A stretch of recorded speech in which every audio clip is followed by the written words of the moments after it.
Macky Sall. Aliou Sall. Macky Sall. jox ñu suñu monnaie. Aliou Sall. Macky Sall. Aliou Sall. Macky Sall. jox ñu suñu monnaie. jox ñu suñu monnaie. Mola Morgan. Yo Aliou Sall mane jox ñu suñu monnaie. 400 000 ci dund waaye mën na tànde. Documentaire BBC jébaane. Scandale financier de l'année. Aliou Sall. Macky Sall. Aliou Sall. jox ñu suñu monnaie. Aliou Sall. Macky Sall. Aliou Sall. jox ñu suñu monnaie. Yo Aliou Sall mane jox ñu suñu monnaie. 400 000 ci dund waaye mën na tànde. Documentaire BBC jébaane. Scandale financier de l'année. Corruption $250 000. Agri-Trans ci lu bël gu doy waar. Contrat pétrolier et gazier. Frank Timis Corporation ak gazier. Judiciaire parti international. Sarapik yóbbu dossier cour pénal. BP Cosmos tire les bastos en parfaite collabo avec les bad boss. Association de malfaiteurs. Le Macky est sale, le Sénégal au cœur. Corruption scandale. Nguuru vandal. Mout ma mootu rëbës doole lañ lay nandal. Aliou Sall. Pétrole gaz. Macky Sall. Pétrole gaz. Aliou Sall. Pétrole gaz. Macky Sall. Yo Aliou Sall mane jox ñu suñu monnaie. 400 000 ci dund waaye mën na tànde. Documentaire BBC jébaane. Scandale financier de l'année. Aliou Sall. Macky Sall. Aliou Sall. jox ñu suñu monnaie. Aliou Sall. Macky Sall. Aliou Sall. jox ñu suñu monnaie. réewum bandi doole fa mën dëkk. tere fa yamba am sàngara nga sëkk. góor jigéen yi génn liberté la ñu bëgg. yaa ngi ci dox ak doole jàpp imam yi tëj. jiñ leen terrorisme sàcc suñuy élection temps bi yëpp a lëj. tey ñu gas cataclaté 1000 millions de 1000 sabords. laajal Tanor yàgg des na la jaljalaaloo jaale la say mbokk jàll. laajal ma say transhumant lu wonq di dox noor. nal ma Mamour Diallo sàcc du suñ nawle. 94 milliards la rawale. assemblée dooméram woote parti ci kaw bopp lépp la ñuy jaawale. la bi ne fait pas le moine. Macky lank ni du def déclaration de patrimoine. def justice armée rokos ci poste douane. Aliou Sall. pétrole gaz. Macky Sall. pétrole gaz. Aliou Sall. pétrole gaz. Macky Sall. Yo Aliou Sall mane jox ñu suñu monnaie. 400 000 ci dund waaye mën na tànde. Documentaire BBC jébaane. Scandale financier de l'année. Aliou Sall. Macky Sall. Aliou Sall. jox ñu suñu monnaie. Aliou Sall. Macky Sall. Aliou Sall. jox ñu suñu monnaie. asalaamaaleykum wa rahmatullah taala wa barakaatu. ngi nuyu ñëpp di ziar ñëpp di màggal ñëpp di ndamoo ñëpp di tiitaroo ñëpp man la Mola Morgan seen xarit seen mbokk patriote seen doomu ndey maa leen di ziar di leen màggal leen bëggee yéen ñëpp ñëpp ñuy suivre live yi ñëpp ñi nga xam ni ñu ngi bàyyi xel ci li ñuy wax quoi. tey dañuy ñëw ci beneen waxtaan bi nag mi ngi jëm ci la volonté populaire ou bien la colère populaire maanaam peuple bi volonté bu ñu bëgg a am peuple bi mer gi ñu mer ak ni ñu soifé de changement. Je parle du peuple africain. Je parle aussi, j'appelle à un nouveau paradigme, à un changement de paradigme, c'est-à-dire de coaching, le paradigme panafricain, qui est une croyance que l'on prend pour la vérité, au point qu'elle surdétermine notre façon de penser, ni ñuy xalaatee ni ñuy xoolee. Changer de paradigme nag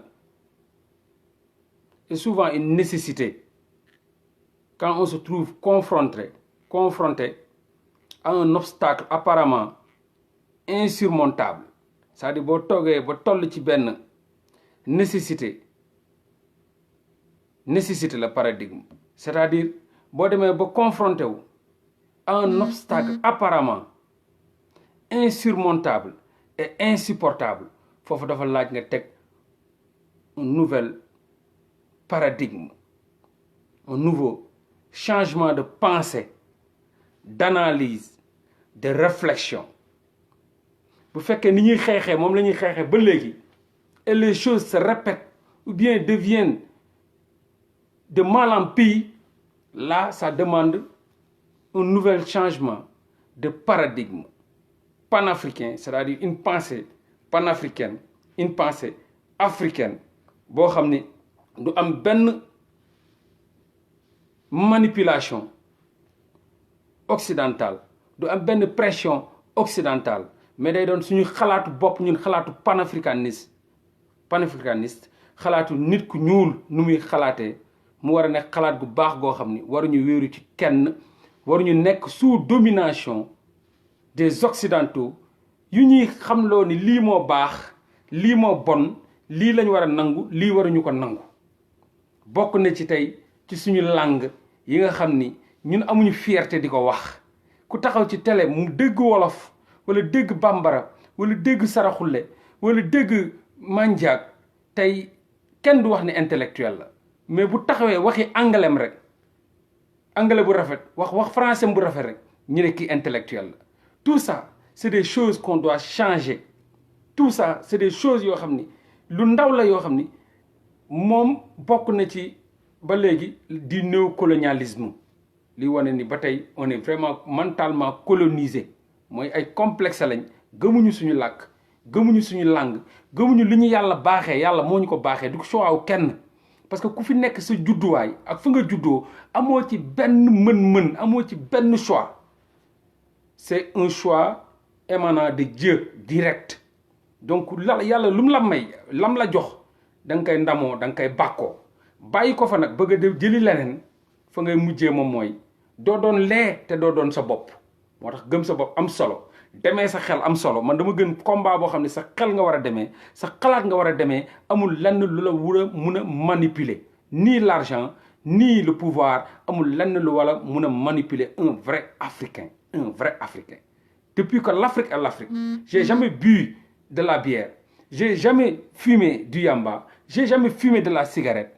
Et pourtant maa ngi wër àdduna fu ma neex dem, fu ma neex toog di toog ak ay table yoo xam ne ñëpp ay nasaraan lañ, ñii di tux, ñii di naan, ànd ak ñoo xam ne dañuy tux yamba, ànd ak ñoo xam ne dañuy sniffer drogue, ànd ñoo xam ne dañuy naan sàngara te musuma sama lamiñ sàngara musu ci tegu, musuma tux cigarette, musuma naan, musuma tux yamba, maa ngi nii licite man ànd ak te pourtant amul lenn lu ma mën a parce que j'ai le paradigme panafricain installé, logiciel yi ma installé sama bopp dem ak moom le paradigme d'un croyant d'un jullit boo xam ne amul lenn lu ma mën a soppi. Bu ma soppiwul kenn du ma soppi, man kay maay jéem a soppi waate waaye kenn du ma soppi.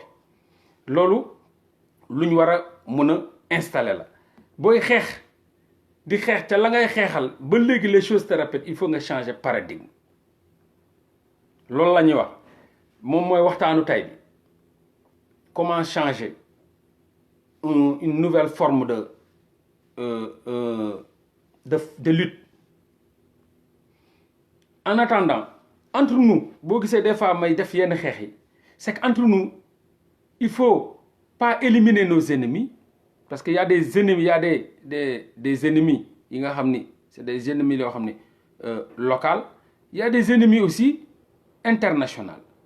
Pourquoi sama xeex mooy balaa ma songu l'international, il faut que ñu mettre en écart ñi nga xam ni ils font partie de nous mais demeurent nos ennemis parce que xeex bi bokkul. Parce que mënuñu ànd ak ñoom di xeex. C'est vrai que ñoom ñi ngi xeex rek mais seen xeex c'est sous domination occidentale, seen xeex c'est financé par l'Occident. Ngeen ànd ngeen di sànnendoo xeer mais seen xeer bokkul. Yow sa xeer fu muy dal ak xeeram fu muy dal moom xeeram bu retourné dañ koy fay. Mi ngi mel ni ñuy football ca mbedd ya ak ña nga xam ne ñi ngi football ci international bi. Ñuy football ca mbedd yi bëgg-bëgg la mu neex leen ñuy football yeewu dem liggéey ñëw wàcc di football. Am ñoo xam ne ñoom dañuy football avec plaisir bi, dina am plaisir football bi mais dañuy liggéey, ñu ngi cay liggéeyaale. Loolu moo tax man sama xeex nekk xeexu nañ dëggal xeex bi, mooy xeexu mettre en écart ñëpp ñi yàq suñu xeex ñoo xam ne seen xeex lépp ci payoor la démb sama live bu ma def gis ngeen combien de millions ces jeunes ont reçu combien de milliards ces jeunes ont reçu en vendant les âmes des autres yi nga xam ne seeni compatriotes lañ nañ lañ jaayee le sang de Mamadou Diop nañ lañ jaayee le sang de tant d'autres de 12 personnes qui sont mortes lors des élections lors des manifestations de 2012 et pourtant ils ont reçu des financements de millions qui boo ko calculer c'est des milliards te vidéo baa ngi fi et tu verras jamais ñu ñëw ne du dëgg parce que ñoom ñoo ko wax seeni waxtu laa jël tegal ko Sénégalais yi wan leen ne ah ñii de ñi ngi noon dañuy xeex xool leen jot nañ fii 82 millions jot nañ fële ay 300 millions ak ay 350 millions yu dul jeex donc ils ont vendu notre combat pour defar seen àdduna man na nag loolu waru fi amati dama bëgg sama xeex doon xeexu jiimaan xeex ba may xeex mu dëggu ma dagg sama billet dem xeex ba damm dem faju ji te barke alxuraan musuma lekk dërëm mu tarfatal ay ni nguur musuma lekk dërëm mu tarfatal ni benn occidental benn franc-maçon benn góor jigéen benn damay xeex loolu bërki démb maa ngi woon Sénégal dama porter le combat contre LGBT xeex ko ba sama ñàkk tooy xat ba dee sax mënoon naa ko ci def mënoon nañ ma comme niñ porter plainte imam bi mënoon nañ ma porter plainte fay yàlla laa ci am alhamdulilah fay yàlla parce que xam naa ni yàlla xam na ni man xam naa ni sama combat c'est un combat noble c'est un combat digne d'un fils africain d'un musulman buy fight pour ñu bañ a yàq aadam pour ñu bañ a yàq cosaanam pour ñu bañ a yàq diineem man loolu laa xeex kenn du ma financé te du ma nangu benn financement te illaa yow mi diin ba may torox ba may dee ba may sangoo suuf du ma jël benn financement wu kenn donc l'Afrique comme nu ma ko waxee doit se lever et l'Afrique doit se relever tout le monde peut dire nous portons ce combat il y a tant de manifestants il y a tant de soi-disant patriotes il y a tant de soi-disant combattants yu nekk ci net bi yu nekk ci terrain bi dëkk bi jaxasoo ñëpp ay combattants lañ ñëpp ay patriotes lañ ñëpp ay fervents défenseurs lañ mais de quoi? De la démocratie. C'est quoi la démocratie? Ça reste à voir. Certains disent que c'est des combattants de la démocratie. C'est quoi la démocratie? Et c'est quelle démocratie? Est-ce que c'est une démocratie à une vision panafricaine ou bien à une vision occidentale? C'est des choses qu'il faut revoir encore une fois. Nous portons ce combat.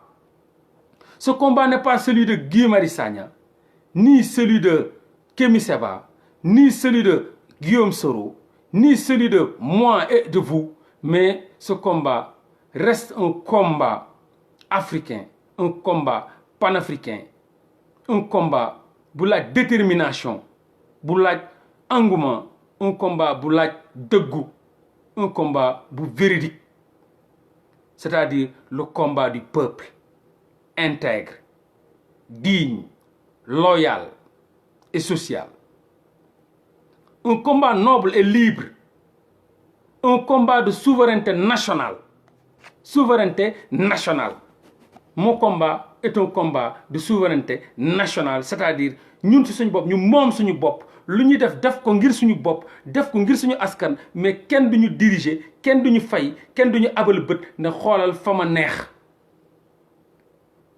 Un combat de souveraineté nationale, un combat de tous, un combat de soi, de l'autodétermination. C'est-à-dire un combat d'envie et de volonté de vouloir changer les choses, de vouloir changer la donne. Un combat anticolonialiste contre l'oligarchie européenne, l'oligarchie occidentale.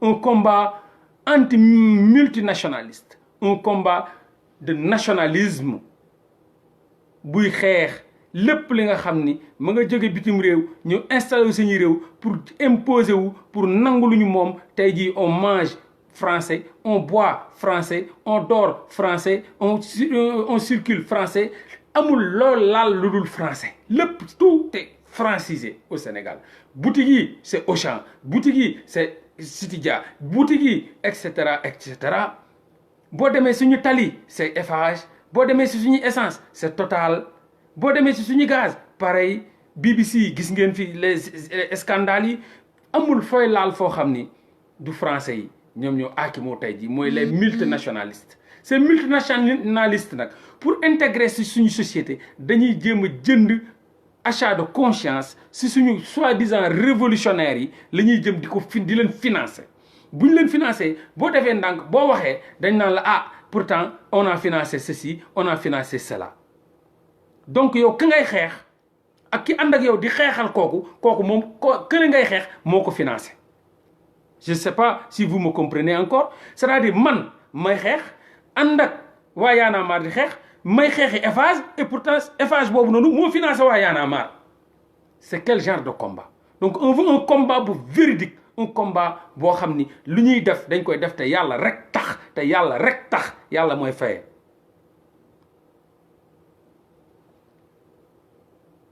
donc un combat anticolonialiste contre l'oligarchie européenne un combat anti-multinationaliste contre le pillage de notre très chère mère patrie, contre le financement de nos élites corrompues et contre la manipulation des masses. Un combat contre ceux qui ont liquidé Lumumba, Sankara, Modibo Keïta, etc., etc.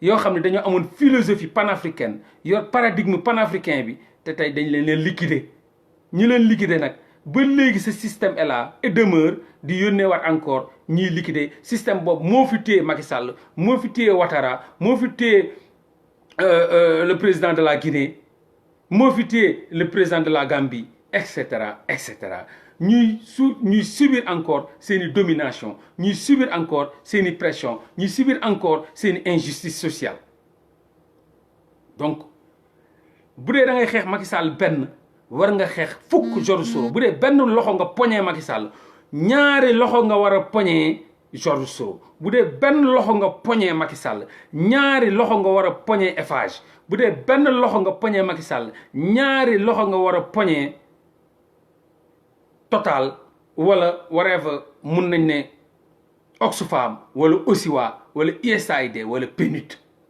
man benn loxo bu ma poñee Macky Sall bu fekkee ni Soros la beneen loxo laa koy poñee nii di ko gësam parce que xam naa ni moo gën a doy waar Macky Sall te lu Macky Sall def moom moo ko defloo et cetera et cetera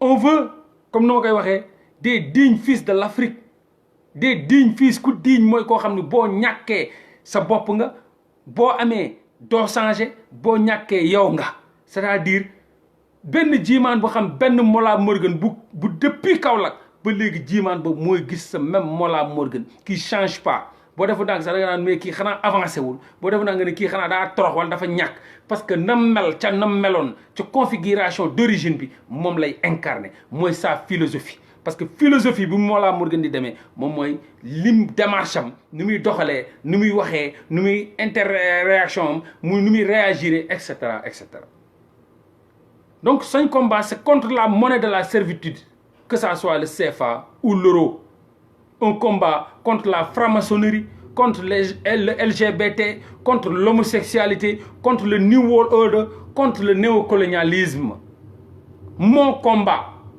et ça doit être le combat de tout le peuple africain contre l'oligarchie européenne l'oligarchie occidentale mon combat je ne négocie pas avec la franc-maçonnerie je ne négocierai pas avec les LGBT je ne négocierai pas contre l'homosexualité et je ne négocierai pas contre le néocolonialisme je ne négocierai pas contre le New World Order c'est mon combat te képp ku collaborer ak ñoom dinaa la xeex par A ou par B que ça soit mon père ou ma mère ou mes frères ou mes amis je combattrai jusqu'à la dernière énergie képp koo xam ni yaa ngi xeexal wala yaa ngi taxawal dooley New World Order dooley franc-maçonnerie dooley LGBT dooley homosexualité dooley néocolonialisme man dinaa la xeex sama xeex lu tax may xeex Macky Sall parce que lii yëpp il l'accepte lu tax may xeex Y'en a marre parce que ils sont dans ce tas-là ils acceptent de collaborer avec Soros qui est un esclavagiste qui est un New World Order qui incarne la politique de la néocolonisation qui incarne la politique de la franc-maçonnerie et du LGBT moo tax may xeex kooku ak képp ko collaborer ak moom et je le combattrai jusqu'à la dernière énergie et je suis prêt à être seul dans mon combat et fier dans mon combat na ñëpp nekk contre me against the wall du ma changer dinaa xeexal sama doole si ak sama doole islam bi nga xam ne moo xeex franc-maçonnerie moo xeex LGBT moo xeex homosexualité moo xeex New World Order moom moo xeex néocolonialisme ba may sàngoo suuf ak ku mu ànd ak moom nag paral ni maa ngi lay xeex l'Afrique ou la mort, seule la lutte libère. Nous combattons la France et ses domestiques.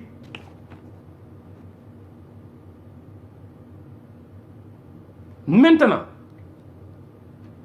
nous avons une Afrique avec philosophie africaine qui refuse de se soumettre aux ordres des Occidentaux. Qui refuse de se soumettre aux ordres occidentaux. On reste courageux et vaillant, digne fils de l'Afrique,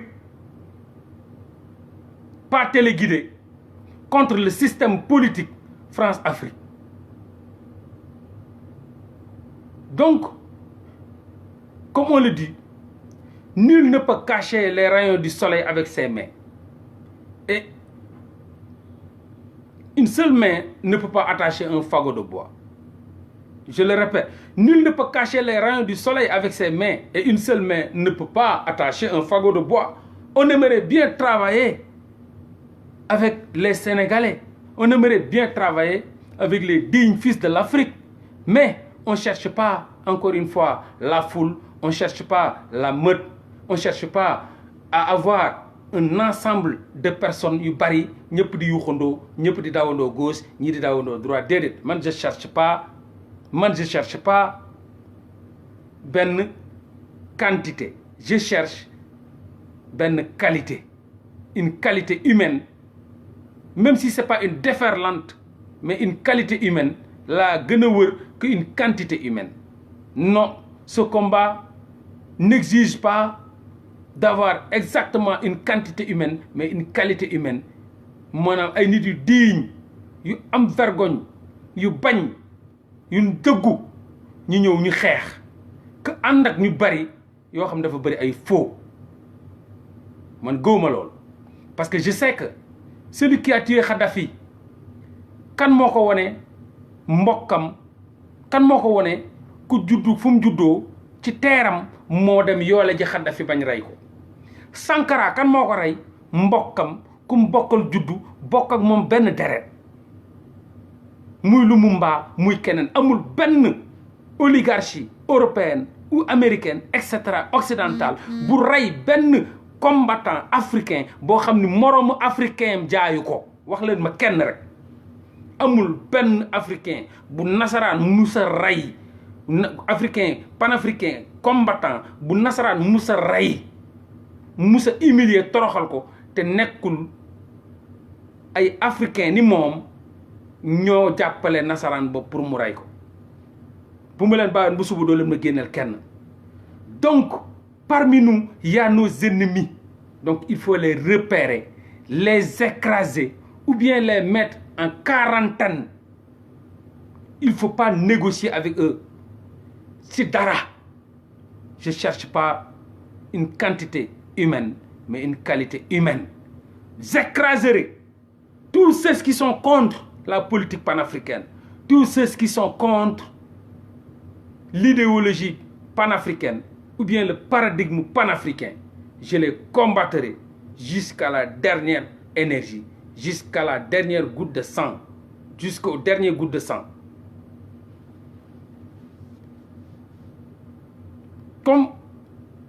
donc c'est un combat pour la cause des peuples oppressés qui subissent l'injustice, qui souffrent de nos dirigeants médiocres, lâches et apatrides, qui ne croient pas à la patrie, qui ne croient pas au nationalisme, qui croient à l'altermondialisme, à la mondialisation, qui croient à la franc-maçonnerie. Cette jeunesse est prête à payer, quel que soit le prix, pour son indépendance. Cette jeunesse est prête à payer, quel que soit le prix, pour son indépendance. Et moi, j'en fais partie. Mon père est sénégalais, ma mère est sénégalaise, je suis né au Sénégal, grandi au Sénégal, à Kaolack, à Tamba, à Dakar, lekk suuf, mëq suuf, nan ndoxu poto poto, dem gasi fion, dem gasi dimb, dem lekk dimb, dem chasse lekk benn mbëtt, dem lekk dàq benn bar. Dama màggee ci loolu. Je suis un Africain 100%, 200 000%. Donc, et je suis déterminé.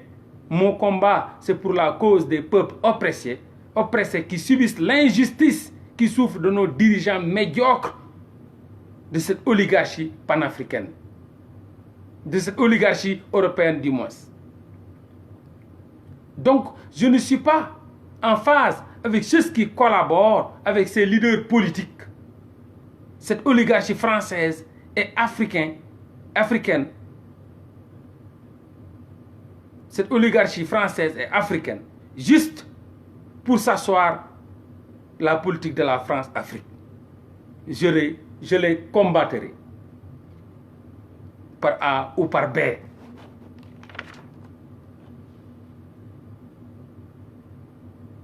Donc, combat de manière civilisée, de manière stratégique, de manière non violente, avec, comme nous l'avons dit, le paradigme panafricain. Le paradigme, il faut que moi, nouvel ordre, nouvelle façon de penser et d'analyse psychologique pour ses ennemis. C'est de la raille. Parce que c'était Abdou Diouf, c'était Senghor, c'est Abdou Diouf, c'est Abdoulaye Wade. Kheikh ay direct tour, mais ça n'a pas changé encore. C'est Macky Sall, c'est du pareil au même, ou bien même pire qu'à top parti, di dàqe, di daw, di dóor, di yuuxu. L'histoire se répète et se répétera. Ça doit finir une bonne fois pour toutes.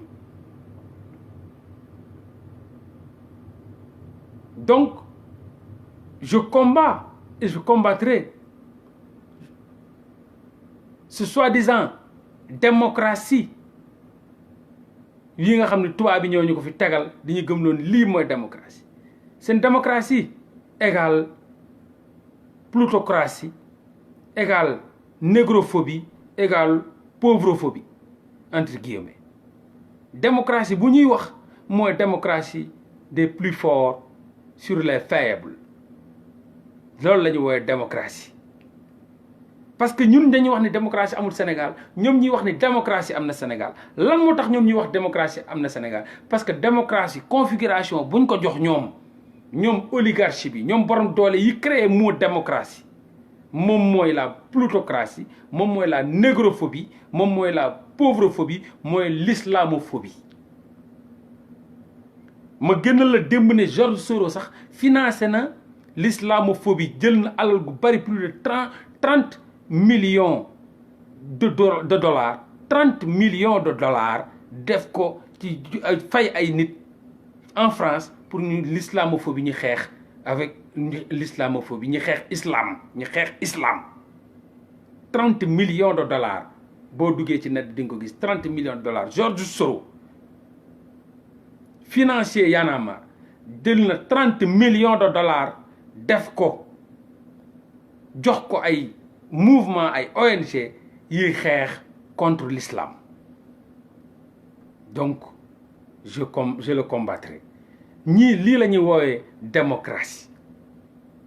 Démocratie si ñoom mooy new world order mooy accepter lépp. góor jigéen bi dafa war a dox dafa war a sol nu mu ko neexee dafa war a émaillu dafa war a pasteelu dafa war a riic romb la amoo droit laal ko parce que am na droit boobu am na droit dox am na droit wax am na droit defee nu mu ko bëggee na nga ko bëggee ak xool ku ko neex mu nopp ko ci nu mu ko bëggee ñu tëddee ni leen neexee. Donc loolu la ñuy woowee démocratie.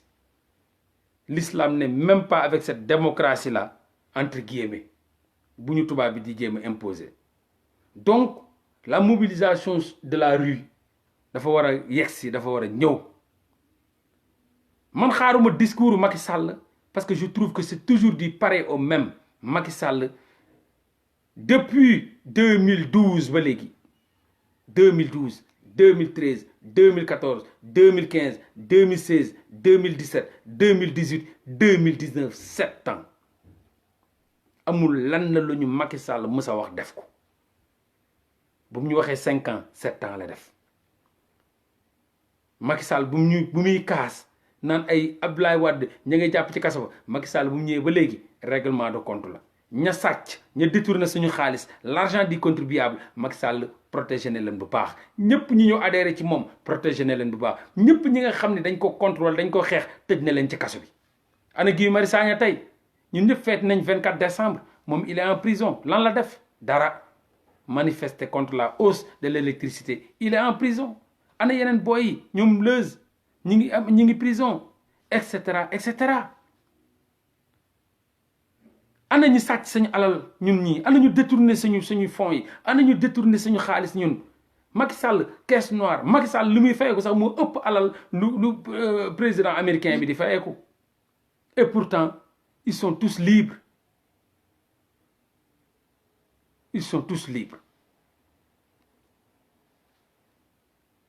ce Georges Soros ne cherche pas à gagner ce Georges Soros veut en fait gérer le monde. Il prépare un monde sans Dieu loolu mooy New World Order George Soros dafa bokk ci élite New World Order yi dañuy defar seen monde moom nee na moom c'est un homme d'état sans état déglu loo wax jooju un homme d'état sans état un homme d'état sans état mooy koo xam ni fi ma toog laay toog di diriger monde bi te du ma toog ci benn dëkk ne maay président bokk na ci ñu ëpp alal ci monde bi di ñoom les francs-maçons di gérer monde bi sans yàlla sans yonent di gérer monde bi ci seen i démocratie maanaam créer seen lu ñuy woowee démocratie teg ko fa lu ñuy woowee ay élite l'oligarchie teg ko fa di toog fu ñu toog di doxal àdduna nu mu leen neexee di imposer l'oligarchie di imposer franc-maçonnerie di imposer LGBT et cetera donc ñooñu noonu lan mooy seen philosophie se cacher dans la lumière Georges Soros se cache dans la lumière pour diriger ce monde. How the world going on. You got to know. You got to try to know how the world going on. Nan la adduna di doxee. Adduna léegi gars yi ko moom ñu ko yor di ko diriger nekk ñu fu ñu nekk di la toog di la wan ni maa ngi nii ci seeni bureau la ñuy toog di la def lool la nga bëgg. yow yaa doon lekk ci boutique ba ñu jëlee la ci boutique ba yóbbu la tey ngay dem di lekk ji par force ci boutique français yi yow yaa doon dugg sa oto di dawal di kërëng-kërëng say maam xamuñu woon lan mooy Eiffage say maam xamuñu woon lan mooy Orange say maam xamuñu woon lan mooy Osiwa Oxfam tey jii ñooñu toog nañ fañ toog di la imposer seen politique fa nga toog nga koy def par force te duñ coow di jib bal du tàkk suuf du yëngu ngay yëngal say révolution ñu jël say révolutionnaire corrompre leen fay leen xaalis ñuy doxalee niñ bëggee sa révolution doxee noonu ba ñoom ñu dem bokk ci suñu révolution bu ñu defoon en 2012 ñu tuddee ko boole ko ci les révolutions colorées donc mooy ñoom ña nga fu ñu toog sans état di diriger sa état la nga bëggal def Macky Sall nga bëgg Macky Sall def ko Macky Sall du ko def parce que xamul tax c'est pas moom sagom de parce que la jiite yow moo ko jiite que jiite sa révolution moo ko jiite que lay imposer yow na nga war a lekkee noo war a naanee foo war a doxalee noo war a soloo kooku moo koy imposer moom nu muy doxalee ak nu muy lekkee ak nu muy naanee yéen a bokk benn pression c'est l'oligarchie européenne c'est l'oligarchie occidentale kooku beneen addunal boo xam ni il se cache dans la lumière pour diriger ce monde invisible donc merci pour l'information il paraît que le professeur est encore jàppaat nañ ko avec 17 gilets rouges parce que comme ni ñu koy waxee rek moom lañ nekk di waxtaan nii nan la ñuy def fa changer la donne nan la ñuy def fa mën a xeex te lii du ci am kii arrêté nañ ko bàyyi nañ ko ke jàpp nañ ko et cetera non il se cache pas dans l'obscurité il se cache dans la lumière kooku c'est autre chose les francs-maçons ne se cachent pas dans l'obscurité ils se cachent dans la lumière ils travaillent avec la lumière boo demee nga gëstu pyramide yi boo demee nga gëstu la lumière ñoom ils se cachent dans la lumière lañ la wax ils se cachent dans la lumière ils se cachent pas dans l'obscurité kooku buri après naa la yónnee ay lien ay link ay vidéo nga gën a gëstu par rapport ak ñoom seen politique bu ñu nekk di def parce que jar na xool quoi jar na xoolaat ils se cachent ñun ñooy nëbbatu ci obscurité non mais ñoom ils se cachent dans la lumière parce que ñi ngi yor sa monde di ko diriger nu mu leen neexee te yow yaa ngi toog fu nga toog te munoo ci dara donc ils se cachent dans la lumière nëbbatuwuñu ils se cachent ñoom feneen la loolu Lucifer la waaw Lucifer c'est maître de la lumière donc ñoom dañuy liggéey ak Lucifer loolu beneen niveau la quoi beneen niveau la donc comme ni ñu ko waxee loolu nag boo ko bëgg a combattre il faut vraiment un combat civilisé un combat boo xam ne de manière stratégique un combat boo xam ni dafa laaj une prise de conscience collective parce que il faut booy xeex ak koo xam ne ci lumière bi la caché wu du yomb maanaam koo xam ni il est avec Lucifer donc ce combat là il faut vraiment cet éveil de conscience à une vitesse exponentielle n'est-ce pas et irréversible waxuma la ñoom de mais même avec les bombes atomiques duñ ci mun dara bu leen fàtte ni Japon dañ kaa bombardé woon bombe atomique fan lañ mujjee ba léegi il résiste bokk nañ ci deuxième pays les plus développés au monde donc rey ay nit bombardé ay nit yooyu tant que ñi ngi détermination tant que ñi ngi bëgg-bëgg ñooñu perte ñu donc voilà il faut que l'Afrique puisse s'unir il faut que l'Afrique jóg l'Afrique doit combattre l'Afrique doit se lever l'Afrique doit être indépendante ce qui se passe en Côte d'Ivoire ce qui se passe au Mali ce qui se passe en Guinée et ce qui se passe au Sénégal des na ci ñun la jeunesse africaine pour ñu jóg taxaw avec l'autodétermination pour mun ko xeex tout le monde a vu que instant yi en Côte d'Ivoire ak préparation troisième mandat Alassane Dramane Ouattara les valets de la France ña ngay préparer di éliminer les vaillants soldats di éliminer leur potentiel ennemi ku mel ni benn Guillaume Soro pour mun a imposer seen troisième mandat te loolu l'Afrique doit se lever comme j'ai envoyé le message à Kémi Seba que l'Afrique doit se lever pour xeex yenn yi nga xam ni ay pratiques féodales yi fi yàgg di am donc dañuy jël sama benn grand ñu waxtaan ci loolu après waaw mais grand allo waaw jaar lépp jàmm ça va mu gën naka yi tey oui sant yàlla yow nga nekk koo xam ni vraiment comme niñ ko waxee yàgg nañ ànd di xeex te ma xam ni waaw di xeex te ma xam ni ngëm-ngëm rek moo la ci yóbbu vraiment dañuy jóg ma jaar jël la wala nga jaar jël ma sa oto ñu dem nekk place de l'Obélisque dajee place de l'Obélisque di xeex ba guddi ba ñu ranger chaise yi ba ñu tas baas yi ñi àndaat nga dugalaat ma sa oto yóbbu ma ba sama kër déposé ma xamee ñëpp xamee la ci xeex te gisuma financement te gisuma aide te gisuma lenn loo xam ni vraiment yaa ngi koy xeexee arme jàmbur wala yaa ngi koy xeexee arme keneen ku la ko jox ngir nga xeex man ma gëm nit ci loolu ma gëm nit ci combat boo xam ni amul lenn lu ko jiite moom mooy l'esprit patriotique tey da ngay gis sax ay gars yi naan la wàccel ci mais Morgan wàccel ci terrain bi ma ne waxtaan moom ña fekkee ñoo mun a seede ba xam yow bu may fekkee Dakar ba bërki dem ngay doog a Dakar est-ce que mus nga gis benn xeex boo xam ne am na fa ma tardé ko wala nekkuma fa non, loolu moom mën naa ko seede à chaque fois ñooy ànd dem donc mais les images sont là les vidéos sont là les photos sont là donc am na lu bon de toute façon loolu duñ si tontu noonu. Bon loolu moom c'est toujours xam nga combat bi comme je le dis souvent. Bon tu vas un peu marcher sur la langue donc mon intervention je vais l'axer sur deux choses. Ok.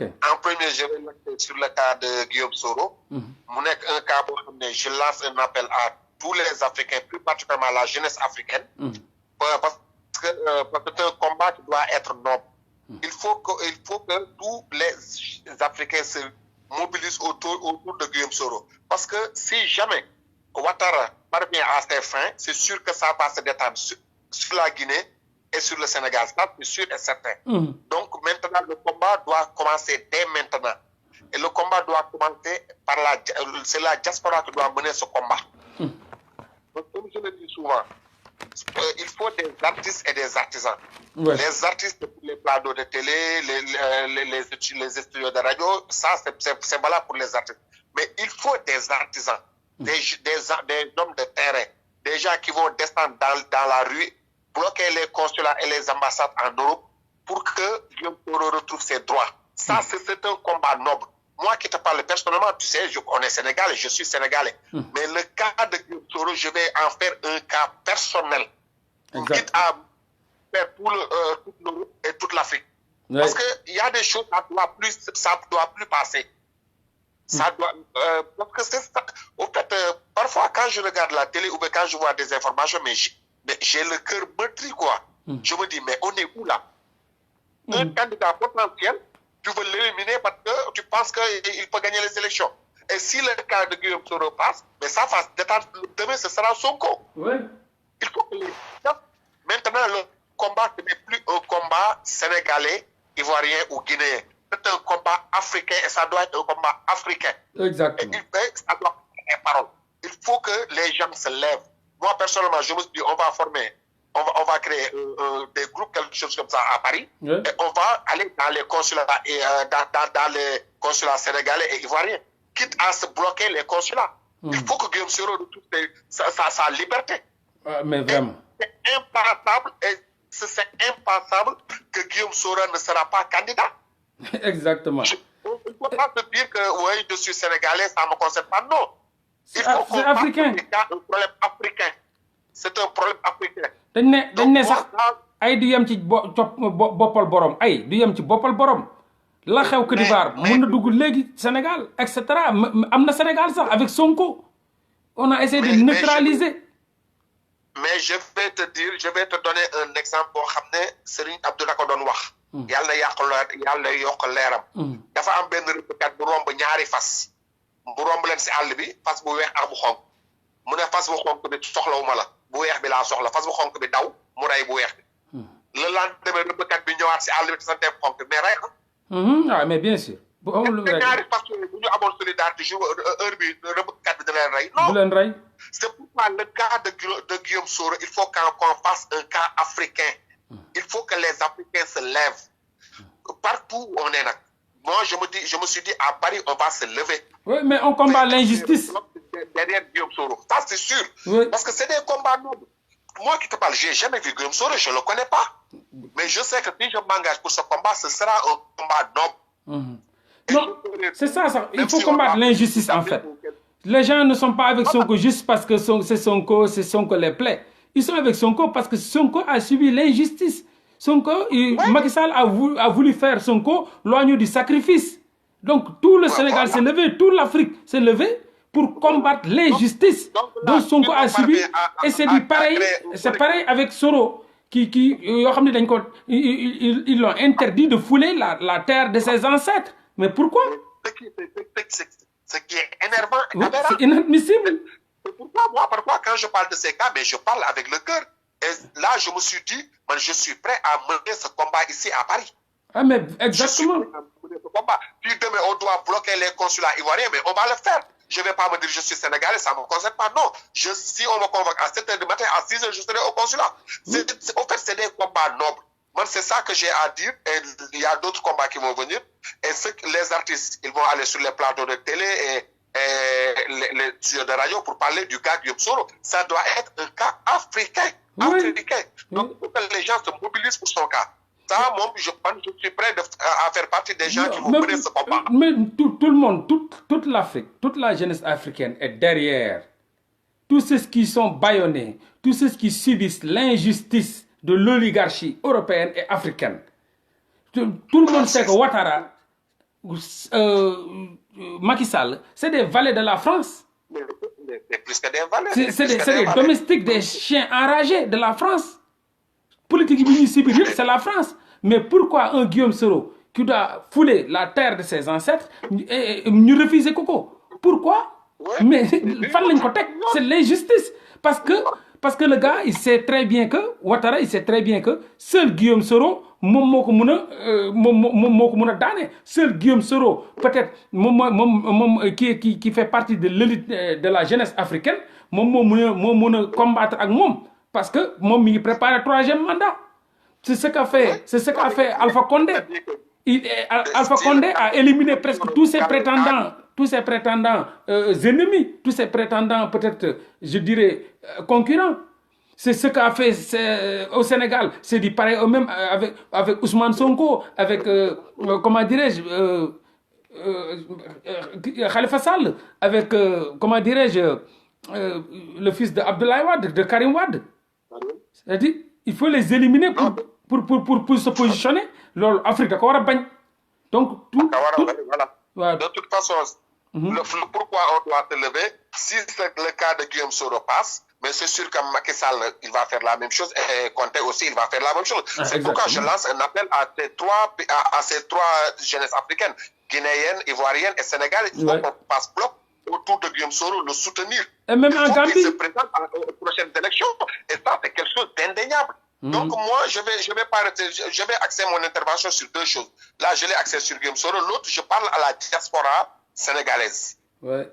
Et là, je préfère m'exprimer en Wolof pour que les gens le comprennent. Exactement. Moi, j'ai été à toutes les manifestations. Mais la solution ne viendra jamais du Sénégal. La solution Macky Sall viendra de la diaspora, plus particulièrement de Paris.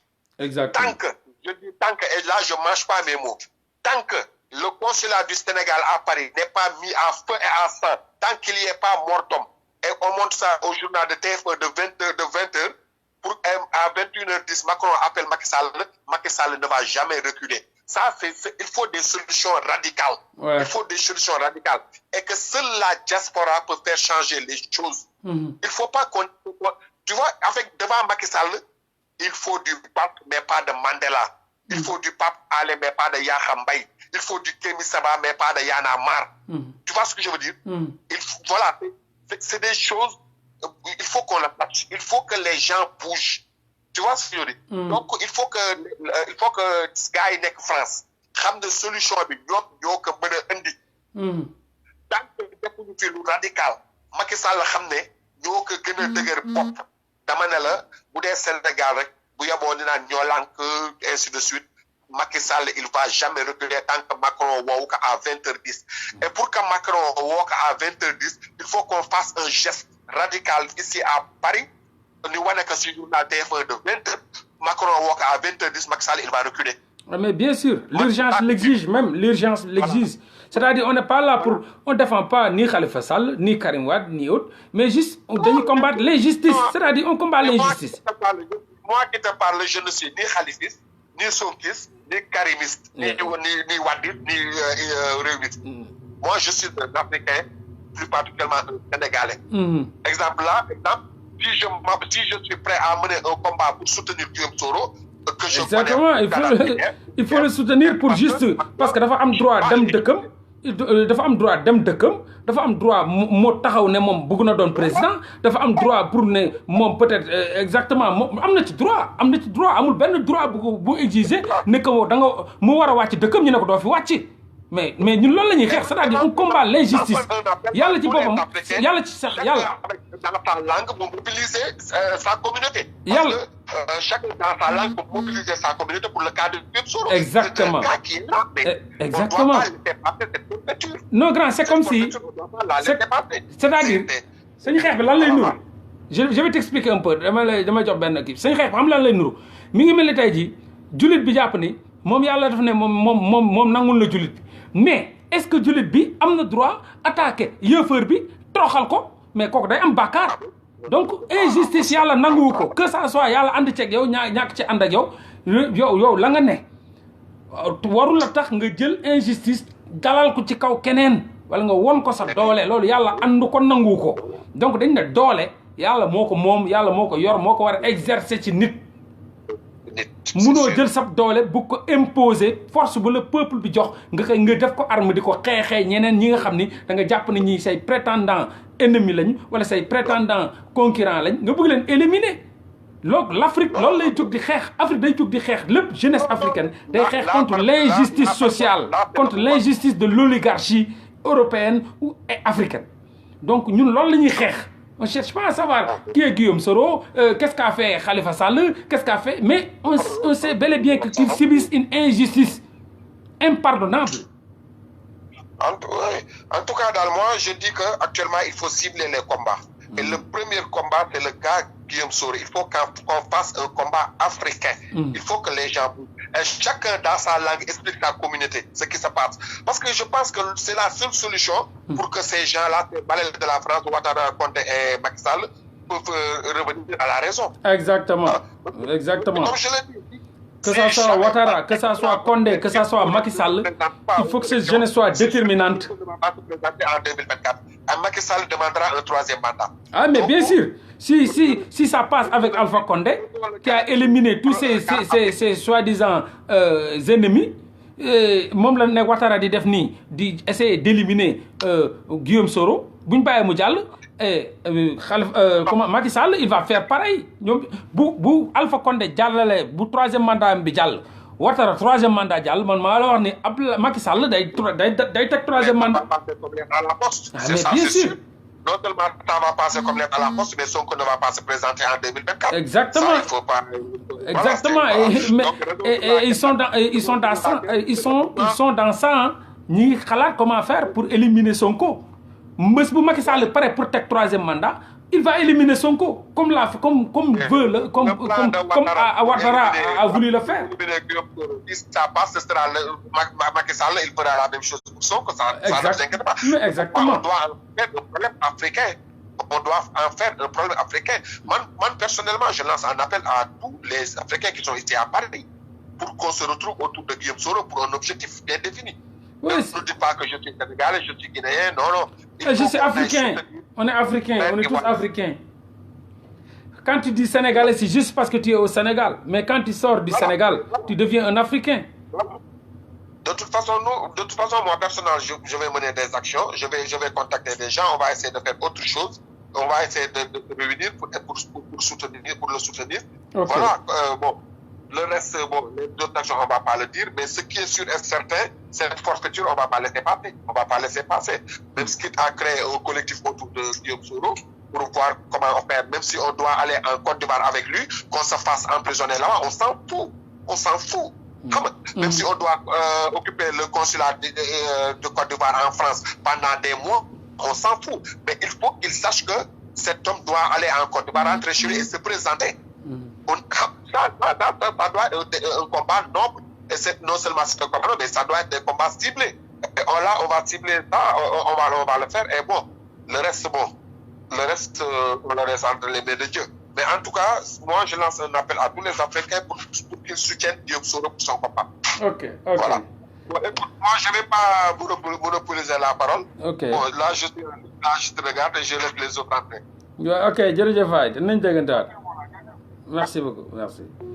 Oui, c'est ça, c'est-à-dire, c'est vraiment un combattant boo xam ni man xam naa ko Sénégal vraiment amul benn xeex bu mu fekkewul que ça soit bu nekkee France tamit c'est du pareil au même foo ko fekk mi ngi ci xeex yi li ngeen doon jubilé benn jour Macky Sall nekk France oto bi ñu sotti ci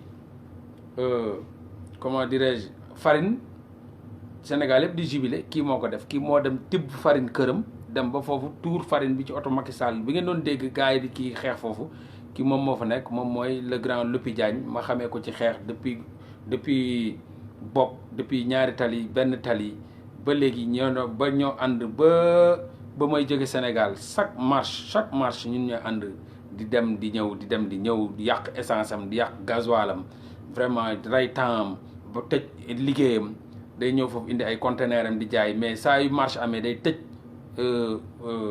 magasin am ànd ak man ñu dem xeexi ba guddi sax bu ñëwee le lendemain lay dem ubbiwaat vraiment ma xam ne c'est un patriote moom c'est un panafricain day xeexal lépp li nga xam ne day jëm ci l'urgence panafricaine donc c'est normal ñu ubbil ko yoon ñu ubbil ko benn brèche mu wax woote appel à tous les Africains d'être debout de se relever et d'être prêts pour xeex lépp lu jëm ci troisième mandat, que ça soit Ouattara, que ça soit Alpha Condé ou de Macky Sall. On doit être prêt. Parce que aussi, quoi qu'on puisse dire, c'est des bras armés des Occidentaux. Ni France, nous l'avons fait tech. Macky Sall, France, moi, fait tech. Il y a eu la France qui a envoyé Laurent Fabius, qui est allé voir Y'en a marre, Sisseni siège, Dilag Nyom.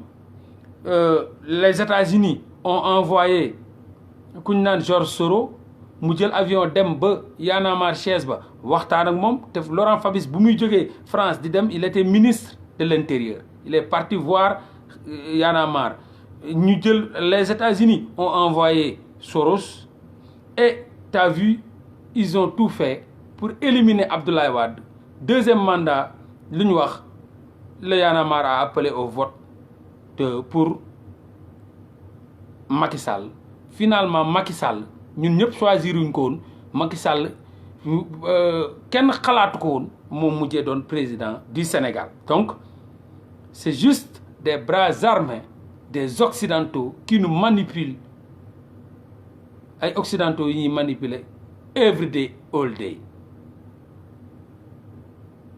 à travers cette jeunesse à travers nos élites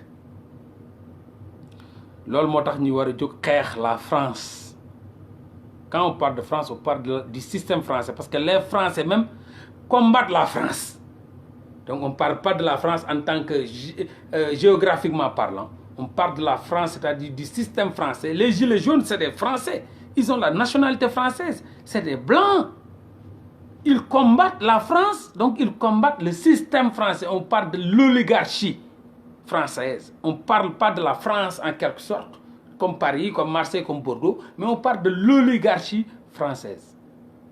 Et c'est exactement ça. Donc la mobilisation doit être dans la rue, la mobilisation doit être sur l'Internet, sur les réseaux sociaux et partout. Que fépp africain nekk wane amertume wane mettitam wane naqaram wane xeexam ci injustice parce que c'est de la géopolitique boo jàngee géopolitique di nga xam ni li concerné Guinée ak Alpha Condé bàyyiwu la boo déggee ni yëngu-yëngu am na Guinée ca Alpha Condé jógal préparé wu jógal bàyyil nalaw yi préparé wu te xam ne lay raam ca ñag ba la jëm ci yow lay mujjee parce que ñi élite buñ teg noonu élite buñ teg ñoom France nuñ préparé Alpha Condé ba teg ko fa préparé Ouattara ba teg ko fa préparé Macky Sall ba teg ko fa seeni stratégie yuñ teg la c'est des points stratégiques yuñ teg c'est des bras armés des Occidentaux ñuy piller suñu ressources naturelles spoliation de nos ressources naturelles di ñu mener nangu suñu combat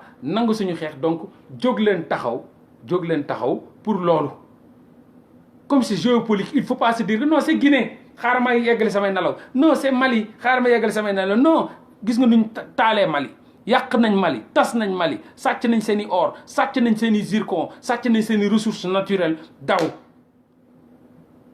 franc CFA bi c'est à travers Alpha Condé c'est à travers Alassane Dramane Ouattara c'est à travers Macky Sall ñu bëgg franc CFA teg seen i éco teg ñii France ñoo fi teg ñii di ñu diriger France moo leen fi teg lu France soxla la ñuy def c'est des pions de la France c'est des espions de la France ils sont là pour la France et ils travaillent pour la France c'est des valets de la France donc il faut ñun ñu xam loolu xam suñuy ennemi kenn warul mun a collaborer ak ñii mënuma gëm nit collaborer avec les multinationales français ne damay xeex Macky Sall mënuma gëm ni nit collaborer avec l'élite mondiale les francs-maçons, les Illuminati, les LGBT, etc., ne day combattre Macky Sall. Et je vois certains jeunes, bêtes qu'ils sont, naan ay non combat bi du ñun ak yéen combat bi ñun ak Macky Sall la non il faut pas nous leurrer. Combat bi c'est pas sometimes damay gis kenn ku ma non combat bi du yow Y'en a marre yow ak Macky Sall déedéet. C'est pas man je combat pas Y'en a marre gratuitement song ay nit rek di xeex ak ñoom nii déedéet non parce que je sais que c'est des bras armés des occidentaux bés bi seen loxo setee ci loolu noonu ma xam ne ñu ngi xeex ñu seen ñaq ak seen deret la ñuy jaay mais jaay yoruñu ay armée di xeex arme yoruñu arme tubaab bi di xeex nit bu ñuul bi boobaa on sera dans le même combat dans la même vision donc man loolu lay faytee man du ma gëmm di xeex donc lu jàpp Côte d'Ivoire bàyyiwul Sénégal lu jàpp Sénégal bàyyiwul Guinée bàyyiwul Mali bàyyiwul Gambie etc. parce que c'est des pays limitrophes ñu bokk ndey ak baay etc. ils s'en foutent du bëri woo looy dégg Mauritanie parce que nekkuñu di reyante sax ay affaire Mauritanie ñoom seeni pion Afrique de l'Ouest ñii la c'est Alpha Condé c'est Macky Sall c'est Ouattara après ñeneen ñii c'est des pions yu ndaw yoo xam ni ñëpp xam nañu ni Gambie c'est Macky Sall qui contrôle parce que ku fa nekk doomam la donc loolu soxlawul tubaab yi di fa def ay réaction dañuy yónni Macky Sall rek na waxal ak sa fils bi bu dee Mali pareil donc les points les plus essentiels les plus stratégiques c'est Alpha Condé c'est Macky Sall c'est Ouattara la politique que fait Alpha Condé c'est cette même politique qu'exerce Macky Sall et cette même politique encore la Ouattara di def éliminer ses prétendants concurrents pour baliser le terrain et puis jàll donc l'Afrique doit se relever l'Afrique doit comprendre que les enjeux et les défis boo comprendre les enjeux et les défis et puis dafay yomb après bon voilà man je pense que fii la ñuy yemale débat bi j'ai vu que dafa mel ni grand mi ngi may jéem a woowaat dañ koy xam naa dañ koy jéem a xool ba xam du ma koy jël waaw grand dafa am lu nga ci waroon wax ko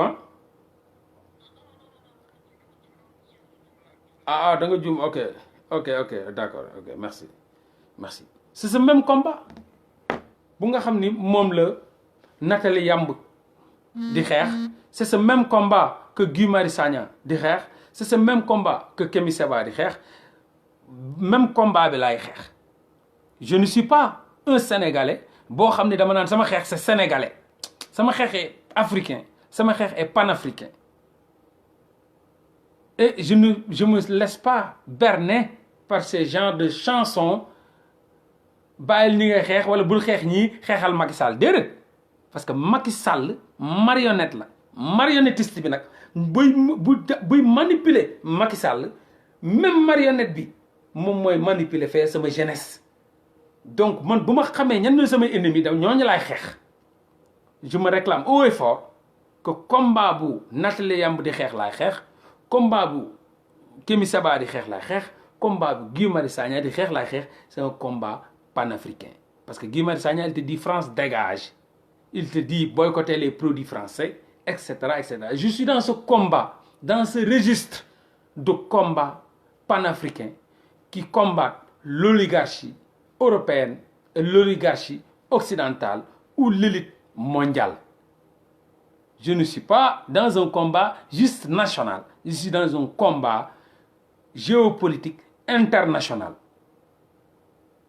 Il faut ngeen localiser ma ci xeex bu ma ne sama xeex mooy xeexu Nathalie Yamb sama xeex mooy xeexu Guy Marius Sagna sama xeex mooy xeexu Kémi Séba mooy xeex ba am sama indépendance mooy xeex ba am sama souveraineté nationale sama indépendance sama souveraineté nationale def li nga xam ni dama koo def amul kenn ku ma yónni amul kenn ku ma yabal amul kenn ku may manipuler lu may def dama jóg di ko def ngir yàlla tax ngir Afrique bi ma bëgg tax ngir fi ma juddoo màggee fa yaroo fa fas yéene dee ñu suul ma fa tax point kenn du ma manipuler kenn du ma yónni kenn du ma yabal du ma doon xaju kenn du ma doon berger allemand kenn du ma liggéeyal kenn du ma doon valet kenn mu gérer di may doxal ci politique am may doxee ci stratégie am doydet maa lank maa bañ du ma nekk doomu France maa lank maa bañ du ma doon doomu Amérique maa lank maa bañ du ma doon doomu keneen ko kii que ce soit l'Asie noonu lañ def dañoo fight ba am seen liberté bopp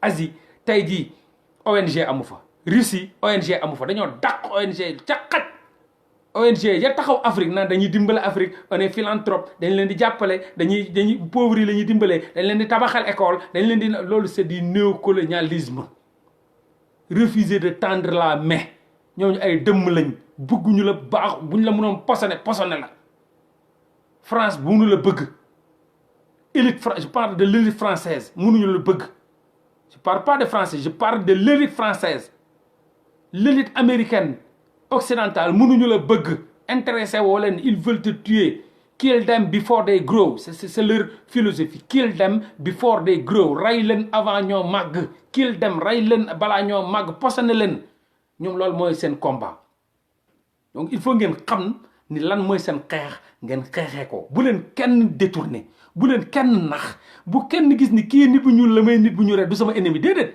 il peut être un élément africain masque blanc il peut être un élément des occidentaux il peut être une bras armé des occidentaux donc il faut faire la part des choses il faut savoir différencier kuy xeexal Afrique te yàlla tax ak kuy xeexal Afrique ci doole yi jàmbur kuñ dénk doole pour nga xeex nos ennemis restent africains tubaab bi mënul def dara jóge ci boppam pousser ñu ko maanaam oligarchie bi man mënuma imposer dara da koy jàllale ci sama mbokk ak der bu ñuul pour mu yegsi ci man nos ennemis restent africains loolu laa bëgg ngeen xam ko qui a tué Sankara un africain qui a tué Lumumba un africain Modibo un africain etc qui a tué Kadhafi arabe un africain ñun rey ñëpp suñu dirigeants yëpp c'est des africains donc méfiez-vous de ces africains là c'est-à-dire des bras armés des occidentaux méfiez-vous d'eux c'est pas parce qu'ils sont noirs qu'ils sont vos amis ba États-Unis les plus grands leaders ña leen rey c'est des noirs ba États-Unis dem leen xool ci leader ñi doon xeex noirs yi c'est des Africains méfiez-vous de ces Africains entre guillemets bras armés des Occidentaux ils sont hyper dangereux à travers seen defar seen dundu defar seen àdduna am oto am jabar am ay kër yu rafet jaral na leen sànq seen baay jaral na leen sànq seen yaay dinañ ànd ak yow ci xeex bi di sànni di yuuxu di yii fekk c'est des traîtres dinañ ànd ak yow di yuuxu nga ne fuck you ñu ne fuck you nga ne sànni xeer ñu sànni xeer nga daw ñu daw nga libérer Macky Sall il faut le tuer écraser Macky Sall bombarder la attention bokku leen de ñoom ils ont reçu Fabius ils ont reçu Georges Soros ils ont reçu les trophées des francs-maçons etc ils ont reçu des financements occultes des ONG il faut bien faire la part des choses et moi j'assume je travaille pas avec des traîtres je travaillerai pas avec des traîtres et je collaborerai pas avec des traîtres il faut le savoir dama pas à visage caché dama feeñal sama bopp ne leen du ma ànd ak traître di xeex du ma ànd ak traître lâche di xeex du ma ànd ak kenk muy sama doomu ndey ñu bokk benn deret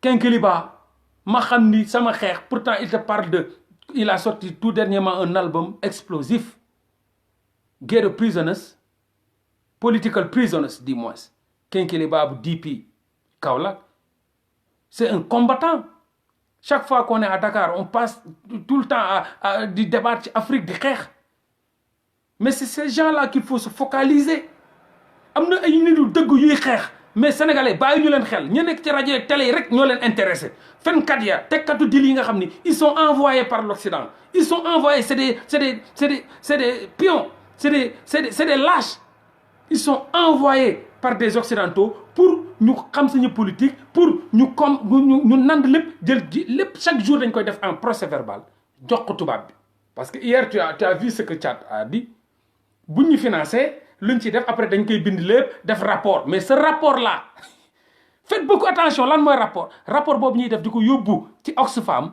ñu koy yóbbu en retour ci Georges Soros montre que mi ngi xam politique gu jeunesse bi comment ils réfléchissent c'est quoi leur paradigme comment ils voient les choses nan la ñuy réactionner l'interréaction kill them before they grow ils ont reçu tout le rapport que ce mouvement-là def ko ne bon bi ngeen joxe 300 millions comme Malal l'a dit on a reçu des 300 millions et des 300 millions et des 350 millions ñu ne ñoom bu ñu defee rapport mooy nag wax nañ tout le secret que l'Afrique sa jeunesse nan la ñuy doxee leur énergie en positif nan lañ ko mën a exploiter en négatif changer ko en négativité et cetera loolu c'est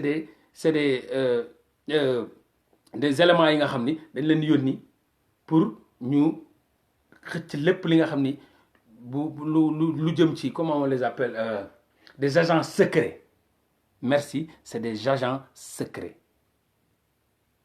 man je préfère un Kékéléba qui me sort qui part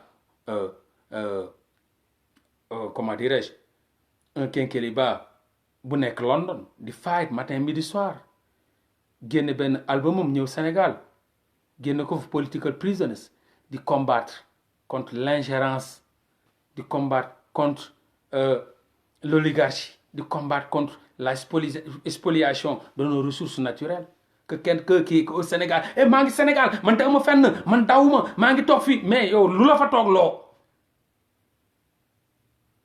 lan moo la fa toog loo maa ngi Sénégal gars yi da ngeen daw man maa ngi fi toog mais am na ay enjeux am na ay défis am na loola fa toog loo am na loola jox lekk am na loola fay jox naan am na loola fa bàyyi c'est pas du sa bëgg-bëgg rek am na loola fa bàyyi yow boo feebaree doo ñaan parce que tubaab baa lay financé mais Abdou Karim Gueye bu feebaree dina ne jàppale leen ma parce que il n'est pas financé am na loola fa bàyyi c'est pas de venir de faire comprendre à certains que man dawuma maa ngi fii toog mais yaa nga fa toog yaa ngi génn ci mbedd yi mais lu ci nekk am nga ay financement am sa génn mbedd dañ ko financé sa toog foofu dafa am lu lay jox nga lekk nga naan parce que liggéeyoo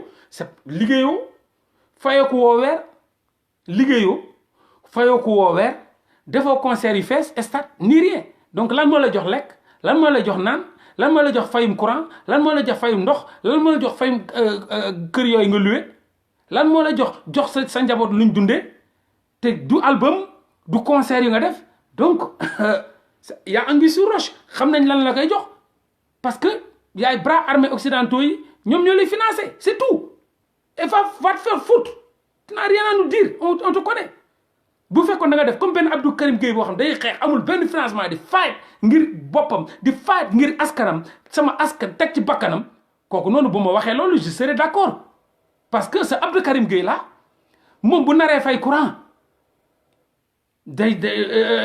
jabaram da koy fay jabaram jàppale ko ci bu waree fay ndox jabaram jàpp parce que liggéeyul génnewul album jaayul ay CD deful concert wala mu laaj patriote yi comme il l'a fait am ngorom ne patriote yi damaa feebar kat dimbale leen ma parce que man damay xeex ennemi yi te ennemi yi c'est Macky Sall et la France et l'élite occidentale et cetera Karim bu fekkoon tey dañ koy financer quelqu'un parmi Y'en a marre feebaroon na fi am problème xol ñu opéré ko mais dañ ko opéré ci xaalisu Y'en a marre dañ ko opéré ci xaalisu tubaab bi mais Karim amul loolu amul chance boobu du chance sax yàlla ci yàlla musal Karim bëggul loolu il l'a pas choisi il a choisi de se battre et bu mu soxlaa faju mu ñaan les patriotes ñu dimbale ko donc on te comprend il faut arrêter ce genre de discours là de naxaate man maa ngi fii man dama gëm Sénégal maa ngi fii toog gëmoo Sénégal ndax defoo dara lu Sénégal liggéeyoo goroo yattoo tu es un rappeur chômeur amoo liggéey doo def concert génnewoo album buy jaay